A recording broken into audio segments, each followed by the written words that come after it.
Hello everybody, this is another episode of the Crafting a Business podcast. If you cannot, well, there's a video, but you know what, it's not worth turning on the video because I am in Guangzhou, China, in a Starbucks, only because I can't read Chinese, so I don't know how to order anything. And I wanted to come on here and do a bit of an impromptu episode. One, because I'm waiting, we'll get into that, but I'm waiting for a car to come get me because I feel so, anyway, I might cry. Just, you know when you're by yourself, like I'm traveling by myself, right? This is a business trip and I've done the Canton Fair sourcing and I've just finished a meeting with a law firm, which is a whole nother thing, but I'm waiting for a car to come pick me up, but I couldn't contact my person because I have to rely on her to call me a car via the Didi app, which I have access to, but because it's in Chinese, I have no idea how to use it.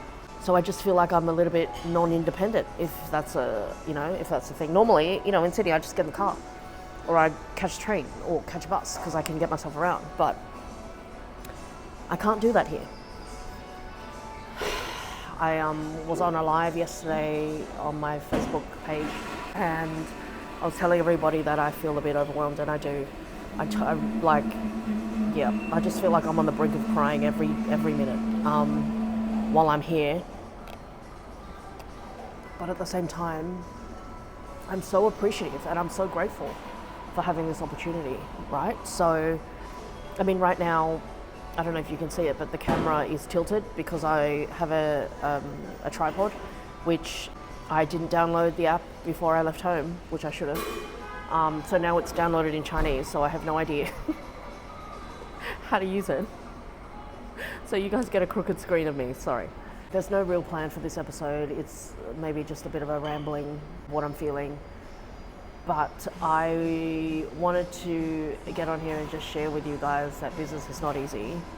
And maybe I just need to get used to being uncomfortable and be comfortable with the uncomfortable, But it's so funny, when I coach in digital marketing, I know, I'm well versed in digital marketing, so I know 3 steps ahead, 5 steps ahead of what the client needs. But I'm so out of my comfort zone here that I don't know. Like, I know the products, I know what you guys will like, and I know that the community will rally behind me, and I also know that everything I'm sourcing and stuff, you guys will tell me whether you like it or not, so I know that bit. But meeting with lawyers and not being able to speak the language, and how do I know if a supplier is good or not? Like, minimum order quantities. I was talking about this yesterday. 3,000 pieces of one item in one color is standard. I don't order 3,000 pieces. I'm lucky if I order 1,000. Most of the time I will probably order 500 as a max. So being okay with that is a whole nother thing. So maybe I'll title this episode Being Okay with Not Being Okay. I don't know. Because what I do know is that business is not for the faint-hearted, and I'm finding my way, right? And if there's anyone that is listening, is trying to find their way with all this business stuff, I hear you. And if I can help you in any way, let me know. But yeah, I'm overwhelmed. I'm also grateful. It's that weird feeling of like, I'm so grateful to be here, but I'm also so overwhelmed and anxious and scared and all this. Fun, hey? Start a business, they say. It is fun, it is. I'm learning.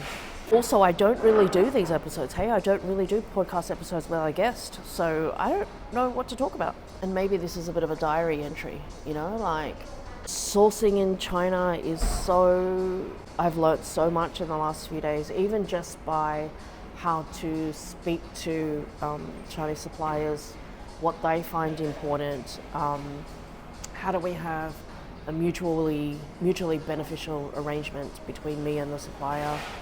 I was talking to my friend Diego yesterday, and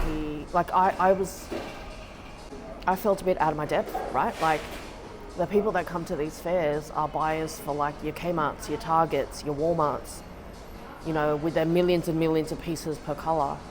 So who the hell am I? Like, I want to do a trial order of 100 pieces. just to kind of test the market, right? But what buying power do I have? I don't. But Diego said, and I love Diego, shout out Diego, but he said, these people are at the fair, like if they were as big as what they say they are, as in the clients are the Walmarts and all that, then they wouldn't be at the fair. And I'm like, you are so right, because that kind of humanizes that element, right? So maybe it's a bit in my head with me feeling a little bit inadequate to be here. So I need to kind of tell myself that I'm a business person just like them, and I need to back my community, right? Like I am a representative of this community and I have a voice in this space, even though I feel like I don't, because I feel like I'm little fish. So maybe this is an episode about resilience and learning and growing through learning, and maybe this is a reminder to myself to do that. I also want to say that the people around you, I think my biggest learning in this whole trip is, yes, I am alone. Yes, I'm navigating this place, new language barrier and all of this stuff on my own, but the people that are around you that are helping you, cheering you on and all of that is such a big asset to have. Well, they're not physically here. I know they're only a phone call away, and I know that my next move is only a phone call away, like me trying to figure out all this and navigate it. And that you always need a coach or a mentor or somebody that is just a few steps ahead of you to help you through this. But it's also can be quite overwhelming when you're taking advice from everybody and trying to figure out this path. So maybe it's a bit like I need to get more comfortable with taking advice from a whole lot of people, but also being confident enough to make my own decisions. But I will say, shout out to Jamie for coaching me through this. She's been to the Canton Fair like about 1 million times, and she's downloaded a whole lot of information on to me. I really, really appreciate the advice. Shout out to Gabby and to Tony, who, as I sit in a Starbucks waiting for a car, the only reason why I'm doing it is because Gabby's helping me order the car. And they've helped me navigate the fair too. But also, shout out to Martin. So Martin is, I don't know, he's like my unofficial coach, I'm gonna say. Official coach, let's see what he says about this. It's the first time he's hearing this. But I called him in a bit of a flurry yesterday because I was so overwhelmed with the minimum water quantities, and I'm feeling like little fish and, you know, all this. So he helped me understand that there is something I can do, as in, you know, I need to understand the numbers, I need to understand what motivates the suppliers, but also to remind me that I am at the start of something.